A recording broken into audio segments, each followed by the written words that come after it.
Any member of this family that enters the professional wrestling business knows about the expectations that are gonna be on their back. They know about the prestige that their very name carries. They know that those who came before them have accomplished so much. Bearing the weight of those legacies can prove to be way too much for almost anyone. But that was never the case for Jimmy and Jey Uso. Jimmy and Jey Uso look to be stars from the very start, constantly evolving their look, style, and offense as they progressed in their careers. Face paint and war dances would fade away, and the two would embrace the day one-ish mentality, looking to punish opponents and send them to the Uso penitentiary. The Usos are 8-time WWE Tag Team Champions. The Usos have main evented WrestleMania after initially fighting for a mere spot on the card. The Usos were the premier team of the 2010s. The Usos are the greatest team of all time. Jimmy and Jey are poetry in motion, each knowing what the other is looking to do next, each using every bit of savvy they gained growing up in professional wrestling to keep their edge. And sure, in recent years, it's been difficult between the two. Jimmy did cost Jey his match at SummerSlam against your tribal chief, Roman Reigns. After months of the anger building between the two, Jimmy and Jey ended up as the first two entrants in the 2024 Royal Rumble match, bringing things to a head.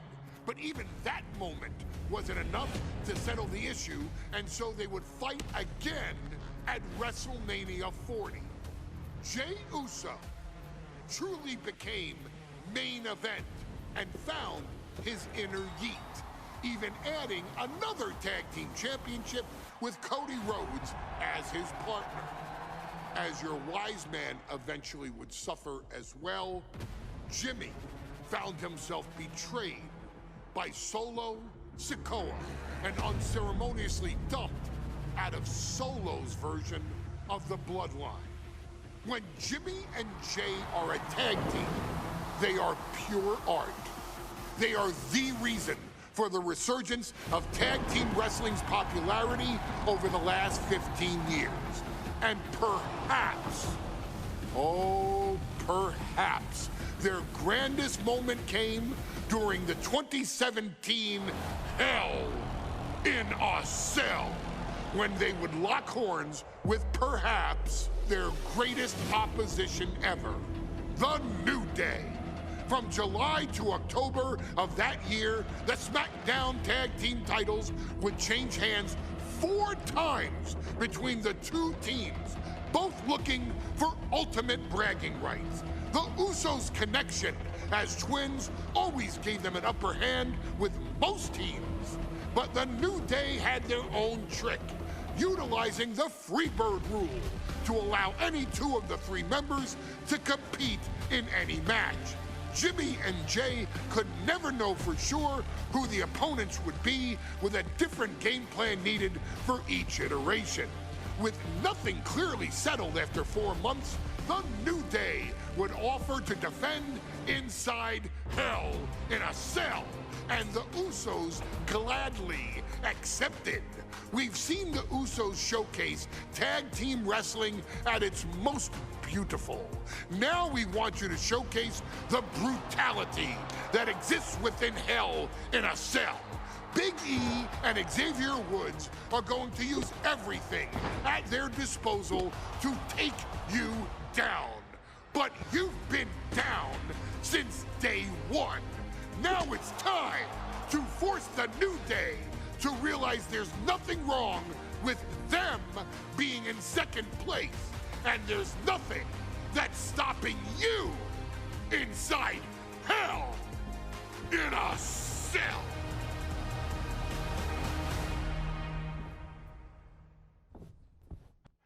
Next on our showcase is someone who wasn't born into this family, but has put in the time and more than earned her spot. She's always happy to leave haters in the rear view, and when she enters the room, you will undoubtedly feel the glow.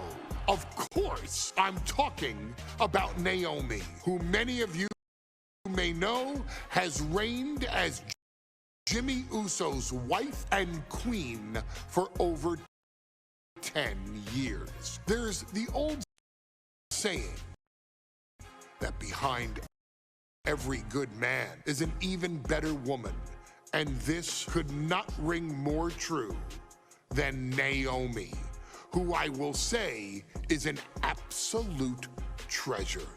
Jimmy will frequently speak during old bloodline planning sessions about how much her support and love drove him to improve as a superstar, always stressing her importance not only to the WWE Women's Division, but to his career and his life as well.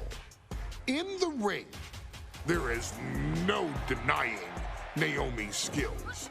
The former women's tag team and two-time SmackDown Women's Champion has the mental tenacity to push through the toughest part of any match and possesses breathtaking physical skills.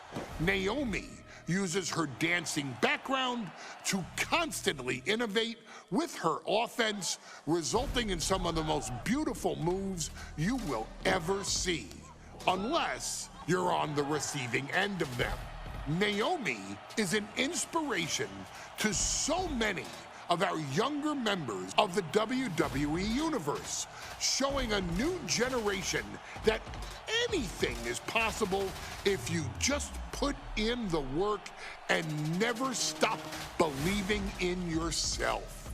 Naomi has battled against the very best in the women's division, taking on foes like Charlotte Flair, Bayley, Shayna Baszler, and Io Sky. My favorite moment of Naomi was when she won the title in her hometown, Orlando, at WrestleMania. To compete against that caliber and maintain the level of success that Naomi has for her entire WWE career is something worth, shall I dare say, acknowledging. Naomi has even teamed with fellow family member Tamina through the years, proving the family you choose can often be the most important. And in true Uso fashion, Naomi shows an unrelenting desire to win, to achieve greatness, and to dominate her opposition. Many mistake her smile as a sign of kindness, but they quickly realize their mistake as Naomi unleashes a flurry of kicks, flies at them with moonsaults from all angles, and then ties them up in knots. Naomi is having fun, but Naomi is never playing. And now, we take you back to the 2020 edition of Super Showdown, which saw Naomi challenge Bayley for the SmackDown Women's Championship. Unfortunately, a ridiculously lax referee decided it was just fine for Bayley to basically do whatever the hell she wanted. Bayley, oh my gosh, she's trapping Naomi's legs in her shirt. And Naomi wound up suffering an embarrassing loss after Bayley used wardrobe to her advantage. Well, Bayley, we can pretty much guarantee that trick won't work again. This is your chance to help guide Naomi to a third SmackDown Women's Championship. And to do it, by defeating one of the greatest competitors WWE has ever seen. Your wise man has nothing but respect and admiration for Bayley's abilities, but those abilities are eclipsed by Naomi's extraordinary trinity: smarts, strength, and aerial attacks that should give all of you everything you need to get the win and the title. Ladies and gentlemen, if it weren't for the next two superstars in our showcase, none of this would be possible. Because without Afa and Sika, without the wild Samoans, there truly is no dynasty.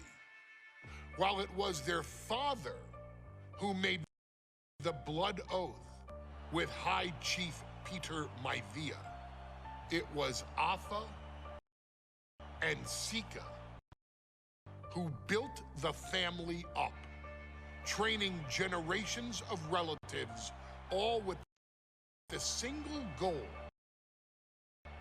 of becoming the best professional wrestler on the face of the planet. And while the two would together be WWE Hall of Famers, based solely on their work as trainers and cultivators of the next generation, their in-ring successes only add to their immortality. Afa and Sika formed WWE's most dominant tag team of the early 1980s, fighting their way to the WWE Tag Team Championship on 3 separate occasions. Opponents were often defeated before the bell even rang to start the match, falling victim to the aura and the intimidation factor of having to step into the ring with the wild Samoans. Accompanied by Captain Lou Albano, the trio formed a masterful group that was able to take all opponents off their game, be it through Albano's devious schemes or the overpowering nature of the wild Samoans. WWE had never dealt with a team so primal, turning each match into a battle of survival. Most feared, the deadly Samoan drop, a move that has been imitated by many, but duplicated only by a chosen few. There they are, the wild Samoans. These are immigrants coming from the island, trying to figure it out, trying to find a way. I couldn't imagine being these men. I couldn't imagine taking on these responsibilities of setting the tone in a whole new country, and then trying to break into entertainment on top of that. But they made it work. And that's what we are. We're workers. We make it work. These tribal elders set the standard for all of their descendants to not only follow, but they also taught their descendants how to surpass it. So beloved were the two that perhaps no moment holds more significance to your tribal chief, Roman Reigns, than when he was presented the Ula Fala by his father Sika and Uncle Afa after the 2020 Hell in a Cell event. You see, it was their acknowledgement that gave Roman Reigns the unshakable confidence to continue his journey to becoming the greatest of all time. The utmost respect, love, and gratitude for those men. Because if my father and uncle don't do what they do, we're not here. We now humbly present to you the honor of walking in the famed footsteps of the Wild Samoans, finding a tag team in WWE's long and storied history that we felt would test the Wild Samoans was not an easy task. But then a thought came to your wise man. Why not give the audience exactly what they want? Why not put the Wild Samoans against one of the greatest tag teams of all time? Why not present Afa, Sika, the Wild Samoans versus Bubba Ray and Devon, the Dudley Boys?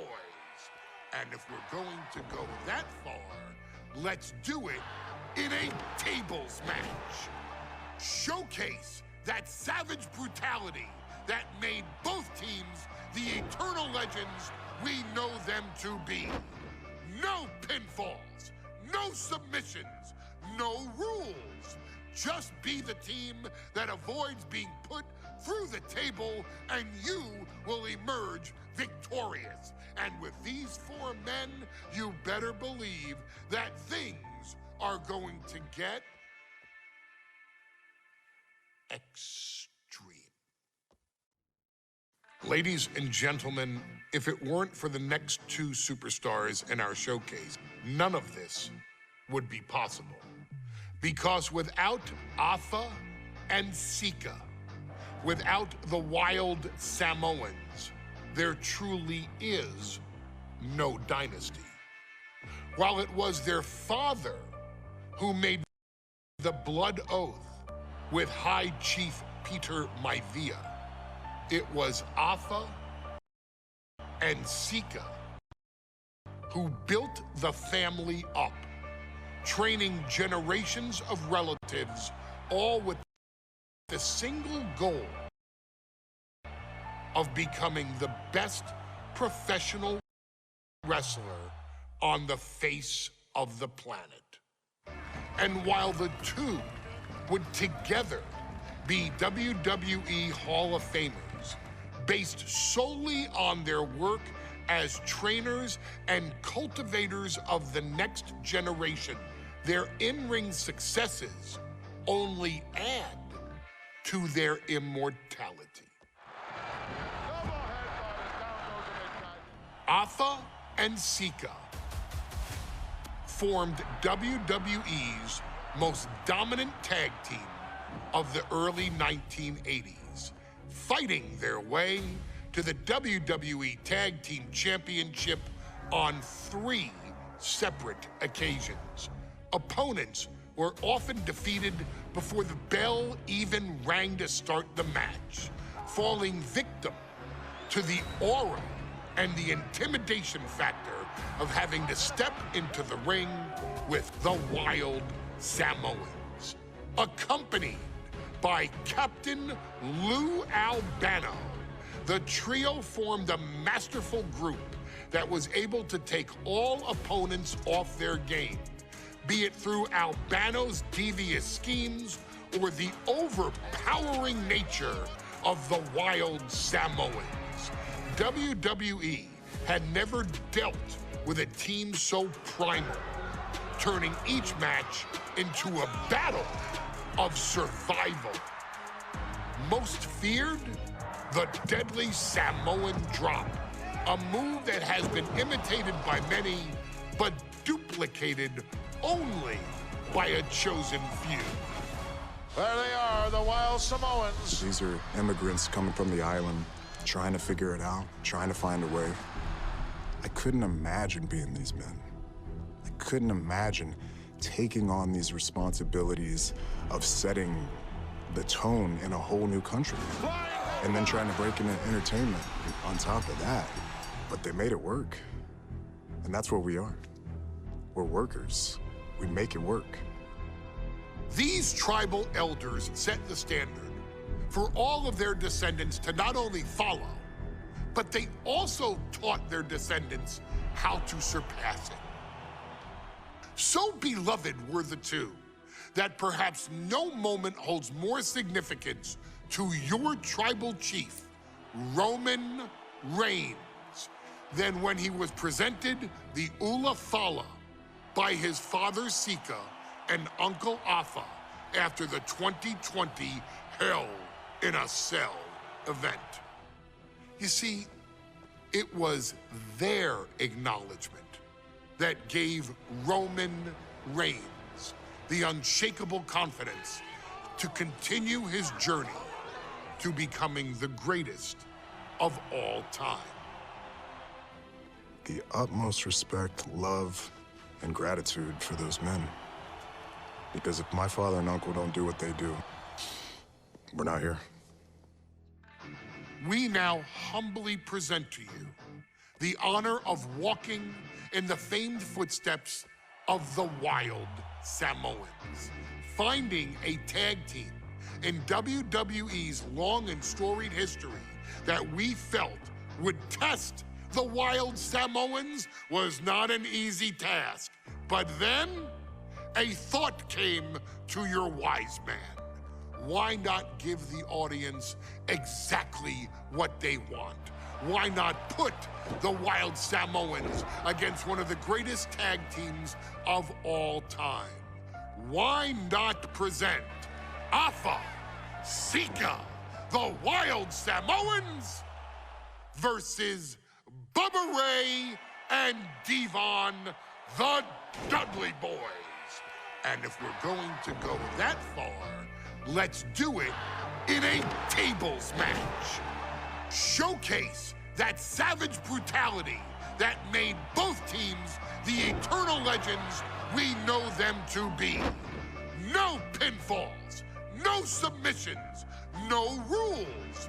Just be the team that avoids being put through the table, and you will emerge victorious. And with these four men, you better believe that things are going to get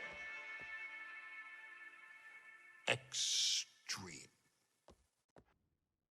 From the very moment he arrived as the enforcer of the bloodline, Solo Sikoa has taken every brutal, savage element of his predecessors and refined them into a near-perfect smashing machine.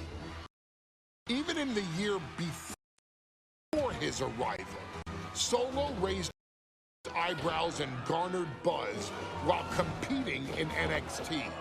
But nobody could have predicted just how smoothly his transition to the main roster would go. Chief, you are not my tribal. He, Tamatanga, Tongaloa, and Jacob Fatu put me through a table in Madison Square Garden. And that led to opportunities to compete for the undisputed WWE Heavyweight Championship. It's led to more visibility with Solo's Rogue Bloodline ruling over SmackDown. Every choice Solo made only furthered his standing in WWE. He has the bloodlust of the Wild Samoans, the brutality of his cousin Yokozuna, and the single-minded focus of Roman Reigns, all rolled into one. There is no question the future is his for the taking, and that he will be champion many times over, and that he may set records of his own before it's all said and done. Few men have so quickly served notice to all of WWE in the manner that Solo Sikoa has done. Whether you want to acknowledge him or not is irrelevant. One way or another, Solo Sikoa forces you to do just that, or you will suffer severe consequences. One by one, Each and every single superstar on the WWE roster is going to find that out. Solo will make sure of it. I, of course, will simply await any and every opportunity for your tribal chief, Roman Reigns, to teach Solo some manners. Until that happens, though, we are taking you back to the one-year anniversary special for NXT 2.0, which saw then North American champion Carmelo Hayes, and indeed, he is him, issue an open challenge. Unfortunately for the future superstar, it was to be answered by Solo Sikoa, and things went as well for Hayes as you can probably guess. Showcase the unrelenting fury that has made Solo Sikoa nearly unstoppable and defeat Carmelo Hayes to earn Solo his first championship victory. It won't be easy against Carmelo, especially when he has Trick Williams watching his back. And if you make one mistake against the champ, he'll take his shot and most likely hit nothing but net. I ain't doing this one. We can have all the fun we want with these video games and this showcase and these fantasy matchups like Offensica versus Bubba Ray and Diva.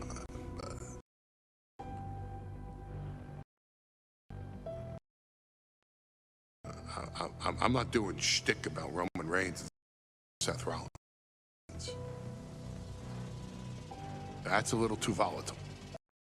And it's way too personal for Roman Reigns.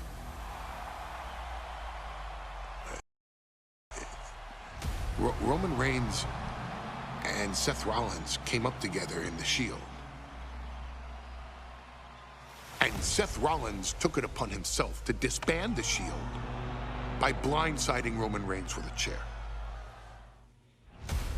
At WrestleMania 31, Roman Reigns, in the main event of WrestleMania, was about to win the WWE title when Seth Rollins cashed in Money in the Bank and stole the main event, the match, and the title from Roman Reigns. Roman Reigns lost the undisputed championship after almost 4 years, the greatest title reign of all time, to Cody Rhodes. Not because Cody Rhodes was the better man, but because Seth Rollins was right there. And the seduction, the bloodlust that Roman Reigns had for that moment of revenge was, you won't have your architect anymore. You won't have your visionary anymore. You won't have your revolutionary anymore. You will have your tribal chief, Roman Reigns, but you'll never again have Seth freaking Rollins. Roman Reigns will put an end.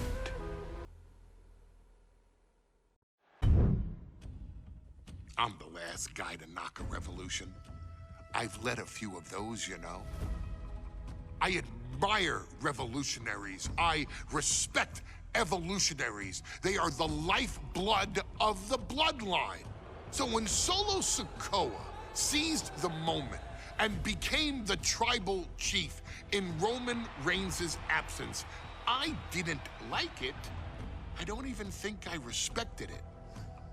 But something deep down in me admired it.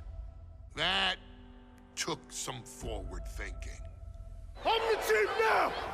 Now we all know what happened when the OG bloodline, led by Roman Reigns, faced the new rogue bloodline, led by Solo Sikoa, in the War Games. But there was a discussion here while planning the WWE 2K25 showcase that has me, your wise man, admittedly a little intrigued. What if War Games was limited to only OG bloodline, no honorary uses, versus Solo's rogue bloodline, no honorary uses? It's 4-on-4 Roman Reigns. The Usos, Sami Zayn, versus Solo Sikoa, Tama Tonga, Tonga Loa, and the most dangerous new competitor WWE has ever seen, the Samoan werewolf Jacob Fatu. What happens then? This is your moment to determine who is the real bloodline. This is your moment to determine who is the only bloodline. This is where the bloodline's legacy and the bloodline's future is in your hands. Okay, a little bit out of character for your wise man, but that was a little bit difficult for me to watch.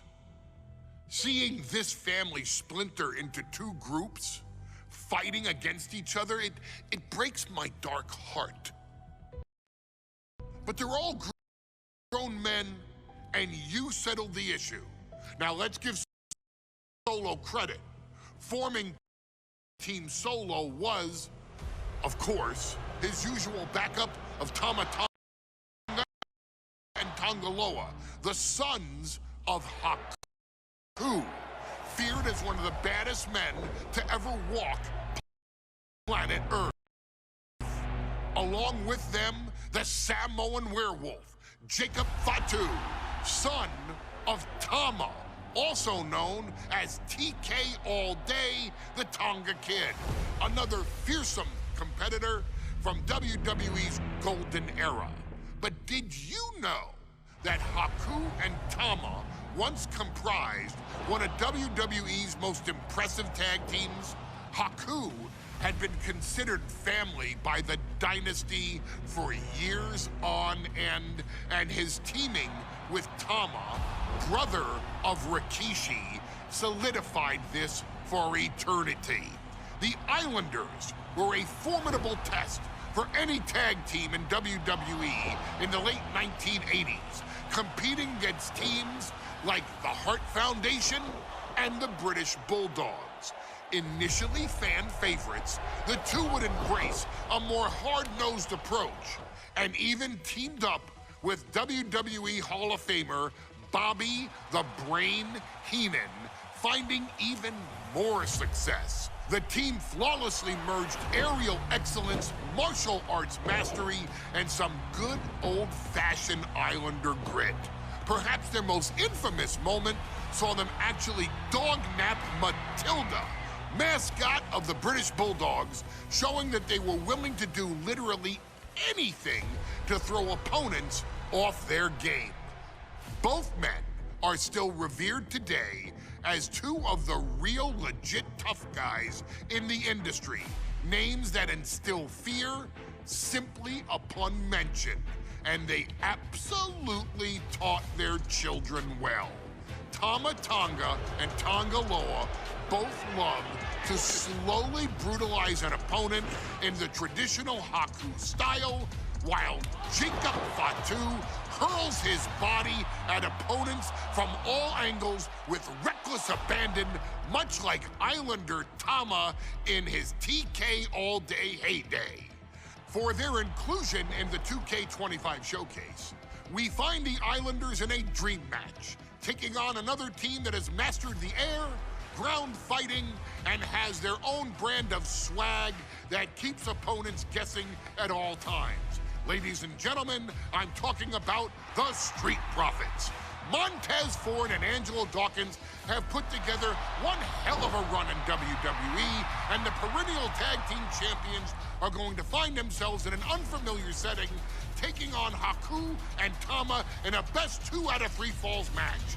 Anyone can sneak a win out, but Haku and Tama often competed in this type of match to fully demonstrate the superiority to their opponents. And you can bet that they're out to do the same thing to Angelo and Tez. So get out there and showcase the tag team mastery that the Islanders used to terrorize their opponents.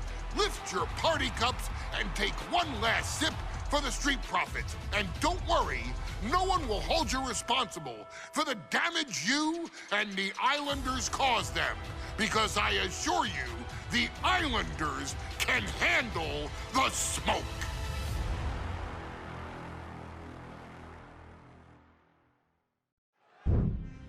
Ladies and gentlemen, I don't have the words to convey how proud I am to have been part of this historic showcase. Having worked alongside this family, this bloodline, for so many decades, reliving moments that I got to experience firsthand has been a privilege of the highest order. Introducing you to WWE legends that I hold in such high esteem, and also spotlighting the modern day greatness their descendants have provided you in recent years, all to pay tribute to the greatest wrestling family I have ever known, has truly been my privilege. To be successful in this industry is a 1 in a billion chance. To see one bloodline continuously pump out superstar after superstar, champion after champion, generation after generation, is a testament not only to the skills they possess, but also to the work they put in to become absolute masters of their craft. And it cannot be stated any other way. This dynasty, this family, this bloodline has mastered every single solitary aspect of professional wrestling. And by reliving their magnificent history, you've begun your path of mastery as well. You've conquered former champions, righted some very egregious historical wrongs, survived war games, and even settled the question as to who the true tribal chief really is. You've unlocked WWE legends who are now ready to unleash their special brand of offense on current WWE superstars who didn't think they'd ever have to face these classic competitors like Haku or the Wild Samoans. It wasn't easy, and you definitely had to get a little oozy along the way. But you showed that bloodline spirit and determination, and now you stand at the top of the mountain. We do have one last surprise for you at home.